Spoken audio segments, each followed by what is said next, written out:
আসসালামু আলাইকুম everyone, welcome back to my channel Mahima cooking house. আজকে আমি আপনাদের জন্য সুজি দিয়ে সেমাই পিঠার রেসিপি নিয়ে এসেছি। এই পিঠাটার নাম কিন্তু অনেকে সেমাই পিঠা, আবার চুষি পিঠা অনেকভাবেই বলতে পারেন। সো এই রেসিপিটা কীভাবে আমি আপনাদেরকে তৈরি করে দেখাবো, সেটার রেসিপি দেখানোর আগে আপনারা যারা এখন আমার চ্যানেলটি সাবস্ক্রাইব করেননি তারা অবশ্যই চ্যানেলটি সাবস্ক্রাইব করে বেল আইকনটি বাজিয়ে দিবেন এবং একটি লাইক করে পুরো ভিডিও দেখে নেবেন, তার অনুরোধ রইল। সো চলুন আর দেরি না করে আমরা আমাদের মূল রেসিপিতে চলে যাই। সো ফার্স্টে এখানে আমি 1 কাপ পরিমাণ গুড় নিয়ে নিয়েছি, আর এখানে নারকেল নিয়ে নিয়েছি হাফ কাপ পরিমাণ। 1 কাপে একটু কম পরিমাণ গুড় নিয়েছি এবং এখানে চিনি নিয়ে নিচ্ছি 1 চামচ পরিমাণ, আর লবণ স্বাদ মতো 1 চিমটি পরিমাণ। আমি এখানে একটা তেজপাতা ধুয়ে মাঝখান থেকে ছিঁড়ে দিয়ে দিচ্ছি, বাইরের যে ময়লাটা সেটা যেন না থাকে এর জন্যে। আর এখানে দুধ এড করছি, তরল দুধ। দুধটা যেহেতু আমার ডিপ ফ্রিজে রাখা ছিল এর জন্য একটু শক্ত হয়েছে, কিন্তু এটা চুলায় দিলে এমনিতেই মেল্ট হয়ে যাবে। এখন এটাকে চুলায় দিয়ে একটু মেল্ট করে নিতে হবে। মানে এটা হচ্ছে গিয়ে চুষি পিঠার যেই দুধটা সেটা আর কি তৈরি করতে দিয়েছি। আর এদিকে আমি সুজি নিয়ে নিয়েছি 2 প্যাকেটে আর কি 250 গ্রাম আছে। এখান থেকে আমি হাফটুকু নিয়ে নিয়েছি, মানে পুরো 1 প্যাকেট নিয়েছি, এটা অর্ধেকটা নিয়ে নিয়েছি। এখন পানি আর লবণের সঙ্গে ভালোভাবে এই ডোটা তৈরি করে নিতে হবে মিশিয়ে। এখন হাত দিয়ে ধরার মতো একটু ঠান্ডা হলে আমি এই ডোটা তৈরি করে নিয়েছি।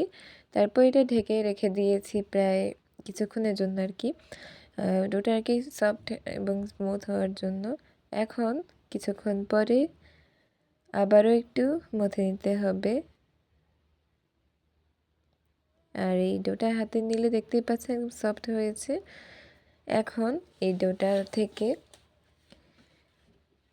আমি আপনাদেরকে দুইভাবে এই সেমাই পিঠাটা তৈরি করে দেখাবো। একটা হচ্ছে কি এরকম একটা ডো নিয়ে তারপরে এভাবে কাঁচি দিয়ে কেটে নিতে পারেন।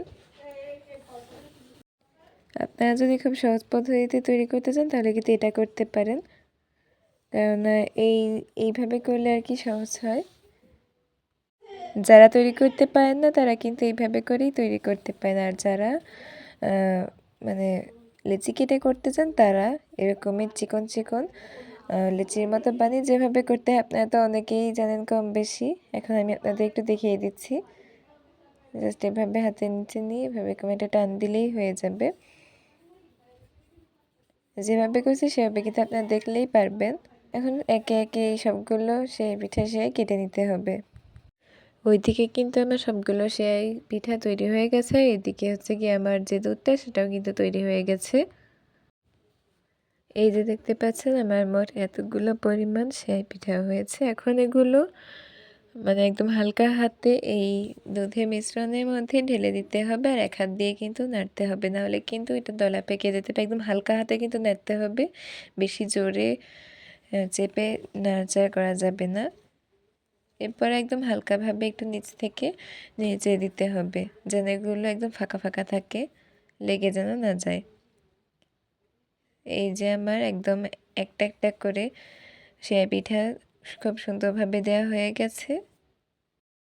এখন এখানে সুজি দুধের সাথে গুলিয়ে একটু দিয়ে দিচ্ছি, কারণ এই দুধটা একটু মানে ঘন হয়ে আসবে এবং খেতেও ভালো লাগবে, এর জন্য আমি এখানে এটা দিয়ে দিয়েছি। এখন এটাকে একদম হালকা হাতে ভালোভাবে নেড়ে নিয়ে সুন্দরভাবে রান্না করে নিয়েছি।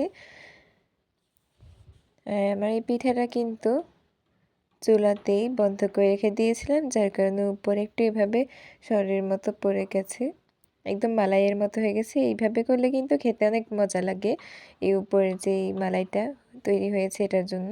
সো আমি এটা পরিবেশন করে নিয়েছি। অলমোস্ট আমার এই সুজি দিয়ে সেমাই পিঠার রেসিপি ডান। আমি কিন্তু আমার চ্যানেলে গত বছরে একটা সেমাই পিঠার রেসিপি দিয়েছিলাম, সেটা কিন্তু চালের গুঁড়ো দিয়ে, আর এবছর আমি দিলাম সুজি দিয়ে। খুব সহজ পদ্ধতি, কারণ চালের গুঁড়ো করতে কিন্তু এখন অনেক টাইম লাগে, এর জন্য সময় স্বল্পতার জন্য সময় বাঁচাতে সুজি দিয়ে করাটাই কিন্তু বেস্ট। সো আজকে আমার এই রেসিপিটা কেমন লাগলো অবশ্যই কিন্তু কমেন্টে জানাবেন, এবং আজকে আমার ভিডিও এখানেই শেষ করছি। সামনে আরও নতুন নতুন পিঠার রেসিপি দেখতে হলে ভিডিওটি লাইক করে চ্যানেলে সাবস্ক্রাইব করে পাশেই থাকবেন। সবাই ভালো থাকবেন। আল্লাহ হাফেজ। আবার সামনে একটা রেসিপিতে আপনাদের সঙ্গে দেখা হবে। আসসালামু আলাইকুম।